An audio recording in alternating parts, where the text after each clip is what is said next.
there are some other countries which are more in a difficult situation.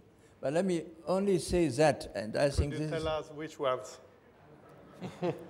Now that is another point. But let me conclude one point. I think the euro area should be very careful in not enlarging the area too early, because we are now seeing it is important, if you are living in one currency area, that you are really competitive enough for a longer time. That's really the point. And to be competitive only for a short run is not enough.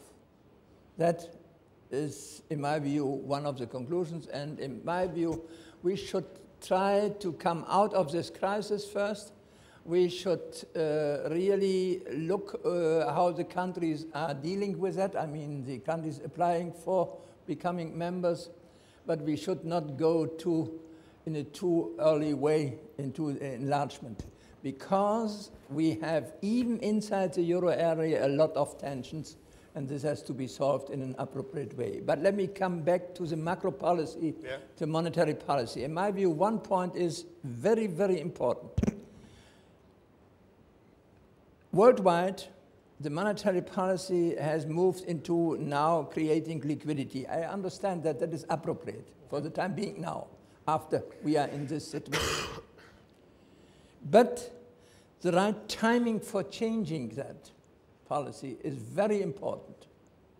If you are waiting too long, we could create the new potential, or the potential for a new crisis. The same is for the fiscal policy. In a lot of countries, fiscal policy is now very expensive, is expensive and is creating a lot of new debt. I see it is generally necessary to do that. But I hope two things. One is that the expenditures are used more in creating structural flexibility and structural and improving the competitive situation, instead of only producing day-to-day consumption. And the second point is, in my view, which is a very important one, that the fiscal policy should change the expensive development in an appropriate timing, too.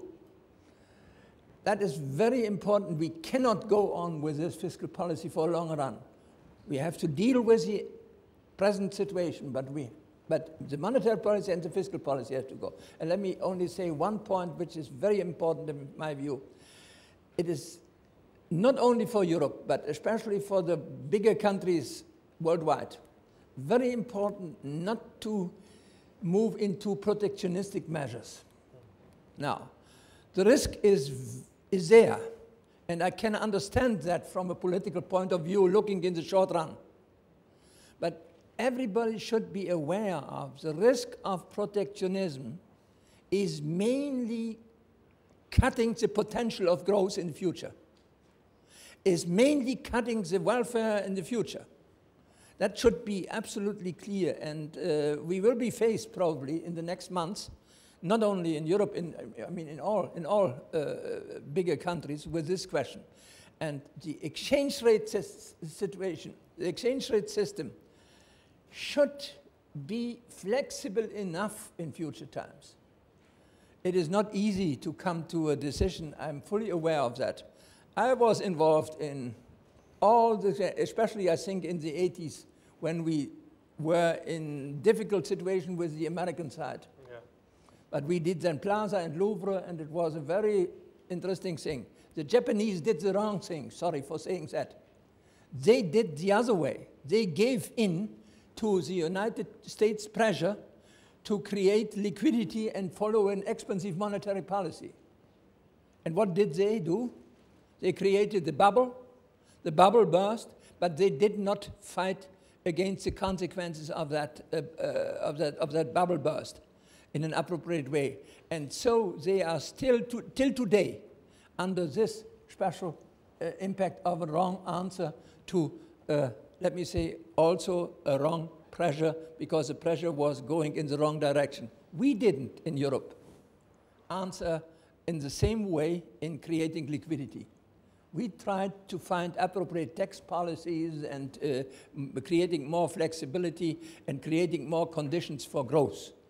That was the appropriate answer for doing so. And I hope that China will in future time also look to this experience.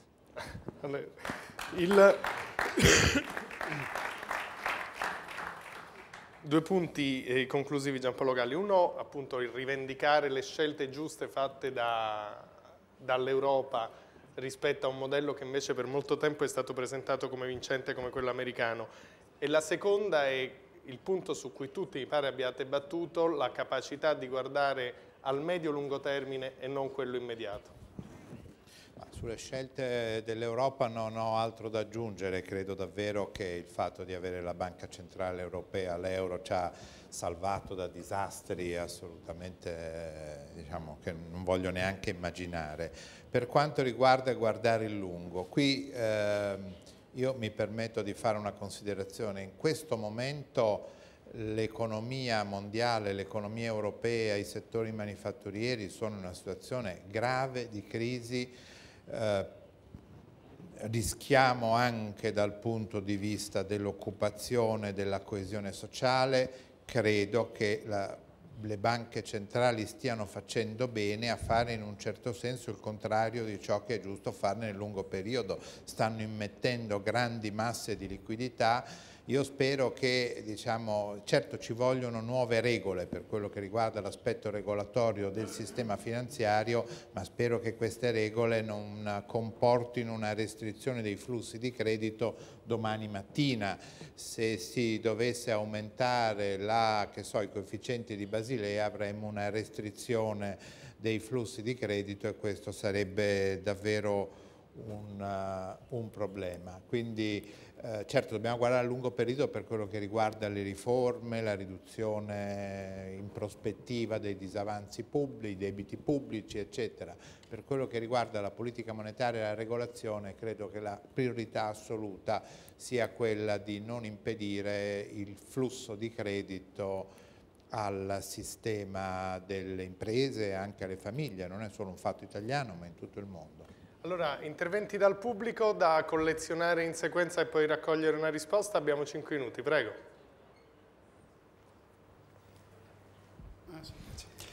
Volevo forse, visto che è lei a coordinare, introdurre qualche elemento un po' più critico, forse potrebbe essere interessante, soprattutto approfittando della presenza degli organismi internazionali. Sono ormai più di un anno che mi sto occupando di progetti di sviluppo in Iraq. Sono stato 2 giorni fa a una delle più importanti riunioni con ministri, grandi consulenti sul problema del lancio del settore privato e naturalmente le banche. Era ad Amman in Giordania, le banche erano le prime interessate da questa importante iniziativa perché si tratta del più grosso progetto per lo sviluppo del settore privato, il primo per lo sviluppo iracheno. Perché c'entra in questo caso? Perché c'è una domanda in fondo. La domanda è semplicissima. Le organizzazioni internazionali e diciamo, tutte le autorità, gli esperti del mondo arabo presenti, e in particolare gli iracheni, hanno parecchio criticato ovviamente il sistema bancario mondiale e in particolare anche le istituzioni internazionali, quelle finanziarie in particolare, dando, secondo me, un elemento importante: non c'è nessuno che può teach the lesson dal mondo occidentale in questo momento, non solo perché le regole e le istituzioni hanno dimostrato quello che a questo tavolo è stato detto, ma perché non c'è stato nessun meccanismo di responsabilità. Questo mi ha colpito molto, non è che non lo sapessi, ma insomma sentire paesi in via di sviluppo, però importanti per scacchiere, per prodotti, fare una critica così forte senza che dall'altra parte si potesse dir molto per la verità, e stamattina mi sembra che è stato confermato, colpisce.